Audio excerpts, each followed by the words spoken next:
Hello, Meramigos, it's Yl'luria, your friendly neighborhood, well-rounded mermaid.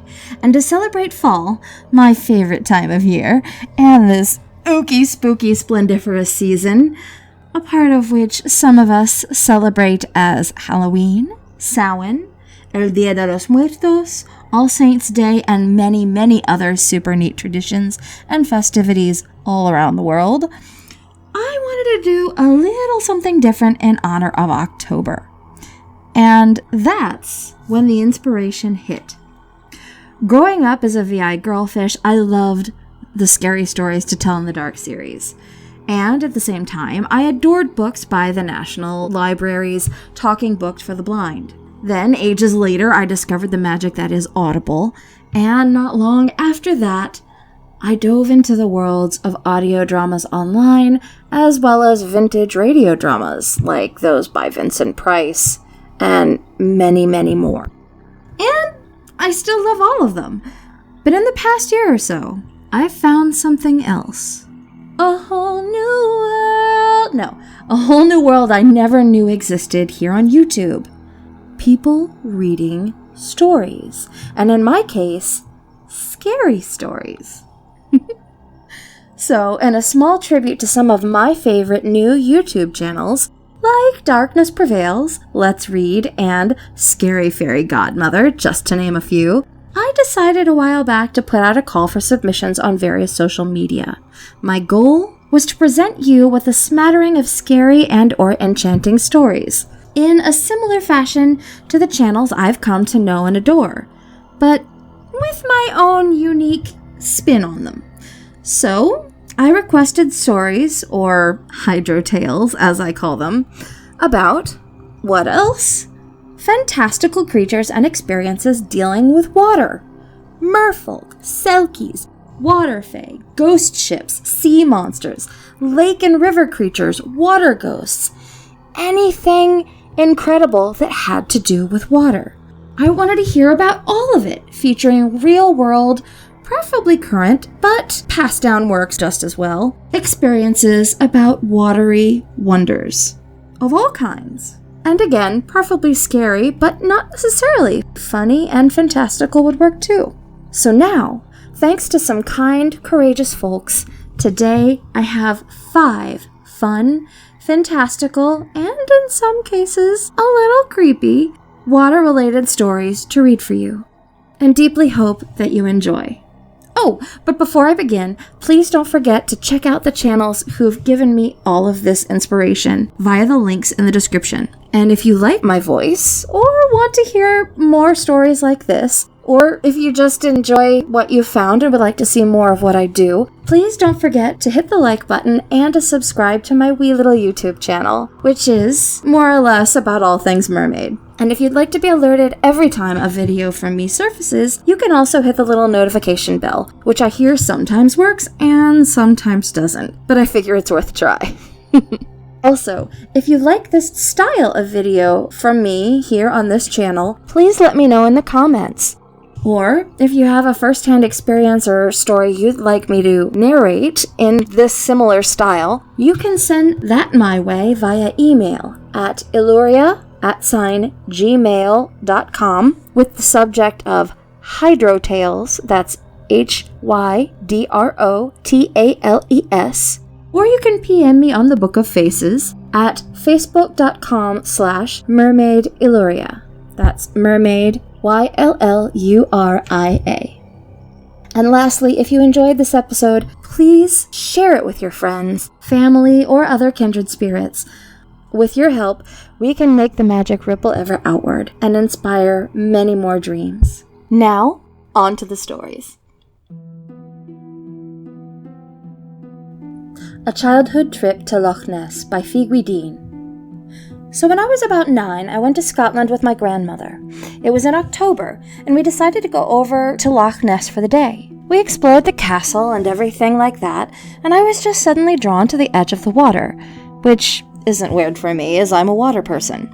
But we're standing there, and I was just watching the lake, just staring at it, and all of a sudden, out of the middle of nowhere, this boat wake, the only way I can explain it, just pops up in the middle of the still water. with no boats around.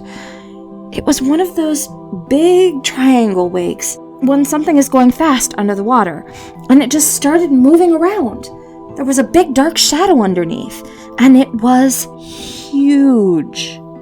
We didn't really see anything break the surface so much, but this thing was easily 30 feet long, or even more.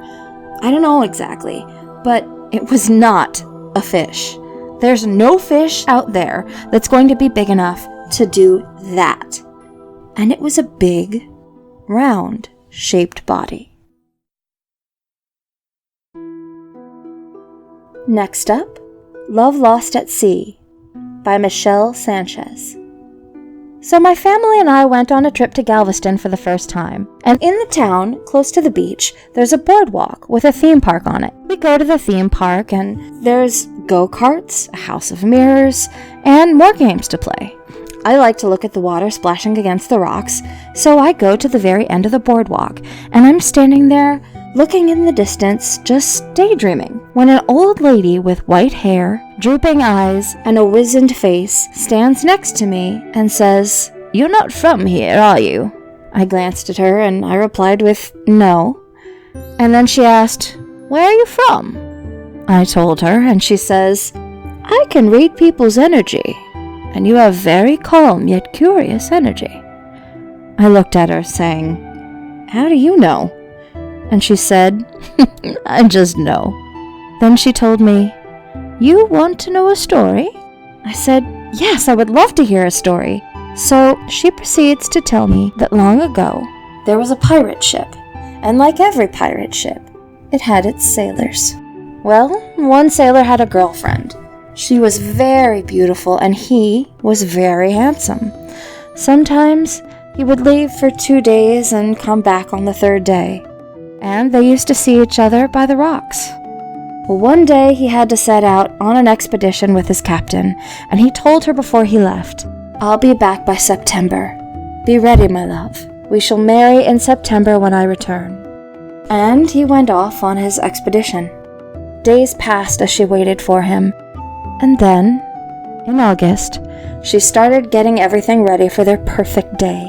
She was so in love, and before long, she went to see her bridal dress. But at the bridal store, she discovered that word had been traveling around town that the ship her betrothed was on was now at the bottom of the sea. It seems they had a battle with another pirate ship, and in the skirmish, his ship had sunk. She couldn't believe her ears. Stricken with grief, she went running to the rocks where they had always met, still wearing her wedding dress. There she waited and waited and waited, where some people say she went crazy for love, waiting for the love of her life to return to her. And some people say that every September, just around that time that he was meant to return to her, you can sometimes see a lady in a white dress walk to the rocks and stand there, looking off into the distance. And if you do the same, you might also see the phantom pirate ship.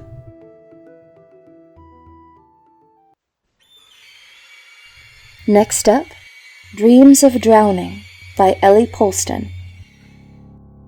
When I was a young girl, I kept having a recurring dream about swimming in a lake with friends. Everything would start out fine, but then I would notice my friends being pulled under one by one until I was the only one left. I would dive under to look for them, but the water was not clear enough to see anything. Then I would feel something brush my legs, and I'd frantically start swimming toward shore. I would then feel something tug me under, and I would struggle to get away, but would wake up right before I was not able to hold my breath any longer. This dream occurred several times between the ages of 7 to 10 years old. The last time it happened, I saw what was pulling me under. Skeletal mer creatures who had pointy teeth, like piranhas. Some had bits of flesh stretched across their frames, but the bones showed through a lot, really similar to the Fiji mermaid for their bodies, but larger, human-sized. There was lots of seaweed too, even though it was a freshwater lake, and they were tying us up in it, like a cocoon. When I woke the last time, I was soaked, and so were my blankets. At first, I thought I'd been sweating, or maybe even peed the bed, but I was drenched head to toe, like I'd been swimming. Some of the liquid ran down my face into my mouth, and it wasn't salty like sweat. It tasted like fresh, cool water.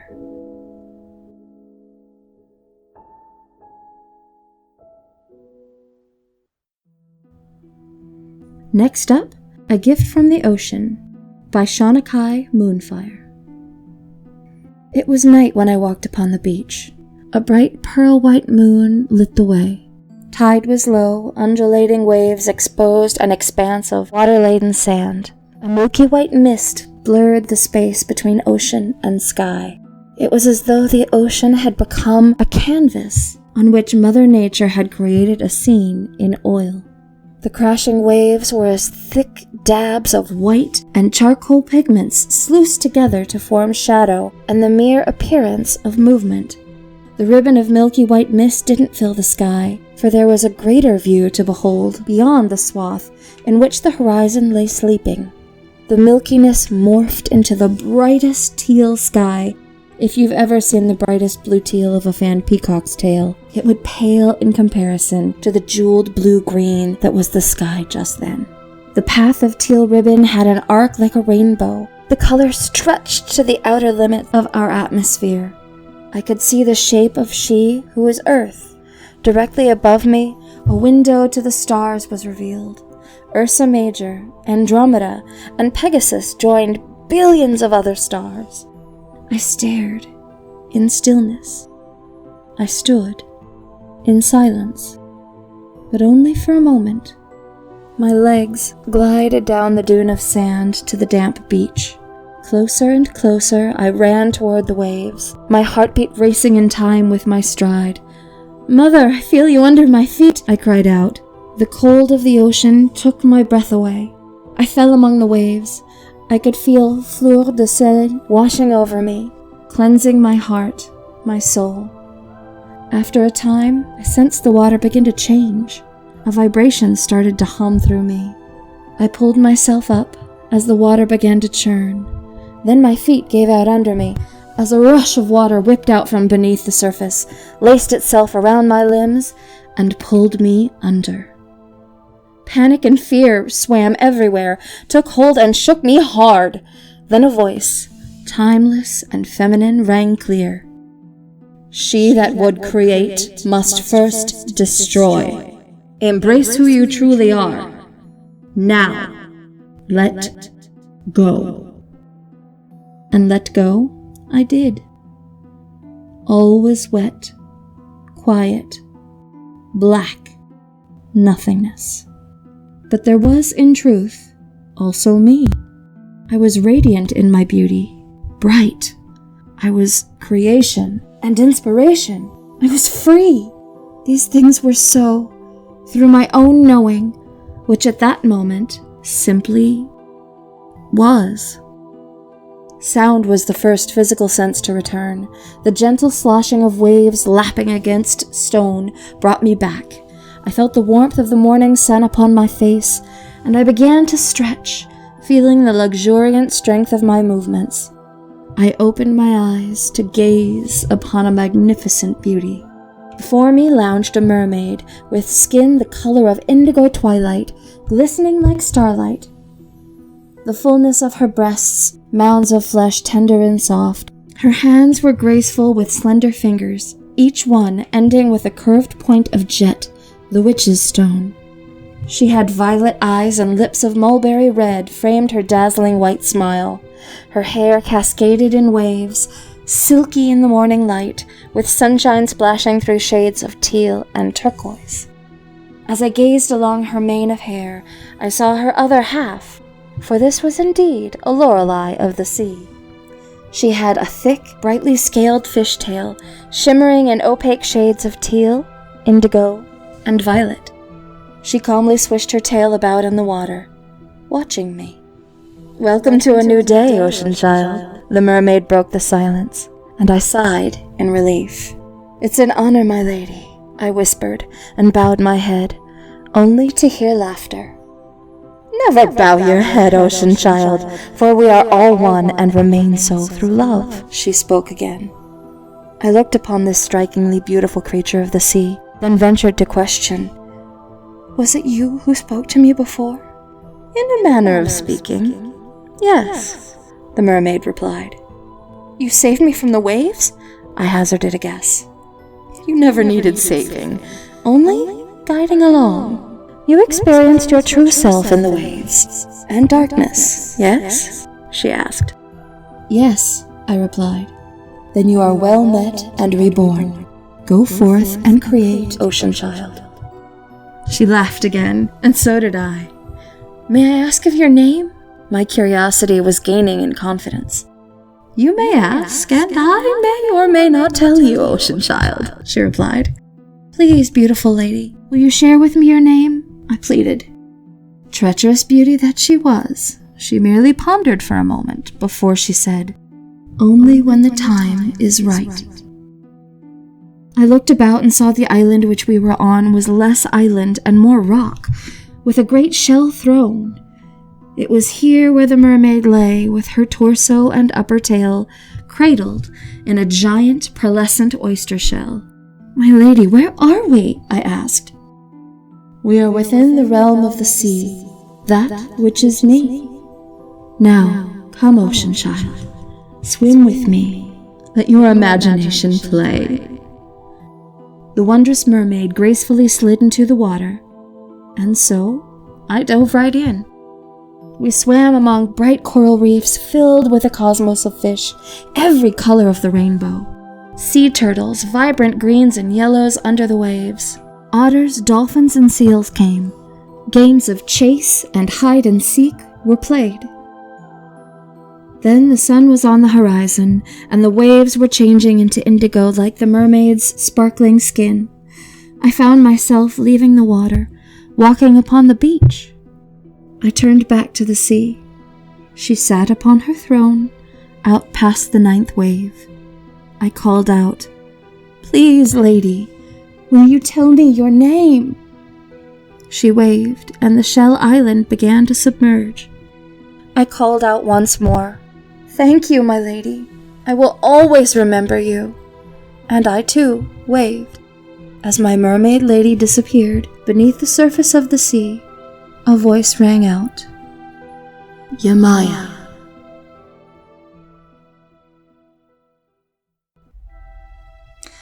And last but not least, we have the story of the Old Florida Mermaid by Kimberlee Dawn Long. It was late at night almost a decade ago, and my then boyfriend, now husband, and I were taking a walk along a secluded dock over the Indian River in Broward County, Florida. When we reached the edge, we stuck our toes in the water to discover them glowing. We had no idea before we came, but luckily, the bioluminescent microplankton were in bloom. Every little fish that darted in the water looked like a shooting star, and the splashing from our feet was like a private fireworks show.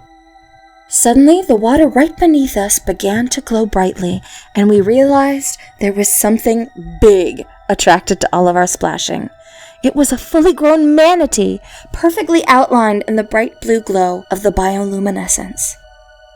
It was our favorite date night ever, until it was topped a few weeks ago by another trip to the bioluminescent river, and 2 glowing dolphins herded a school of mullet and several stingrays around our kayaks, and the fish all began to jump around us, while the stingrays swooped around our paddles, all glowing like bright blue ghosts in the black water. It felt like that scene in Moana. That's my magical sea creature story.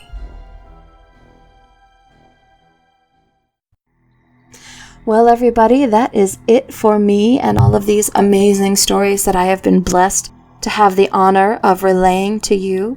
Again, if you have any stories that you would like to share with me and others, please send me whatever stories you might like to share to Yl'luria@gmail.com, or you can find me on the Book of Faces and pretty much anywhere else, all social media under Yl'luria. Ylluria. That's Instagram, TikTok, Snapchat, all the things. And if you liked this or want to hear more from me, if you want to see more of my videos, please like, subscribe, comment. I would love to hear from you. Thank you guys so much again. And to all of the writers who sent in their submissions, thank you guys so much. I literally would not have this episode without you. It's hard to find written out sightings that I could share with you. So I am super, super grateful to all of you guys for sending me in your experiences and being willing to share them with the rest of the world. I hope that perhaps this will become a regular thing in future because I love acting, I love reading stories just as much as I love listening to stories. So thank you again, and I hope you all enjoyed.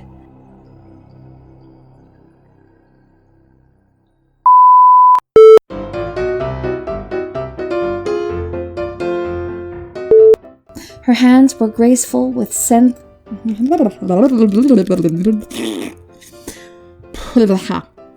I'm all flustered. We are within the realm of this. We are within.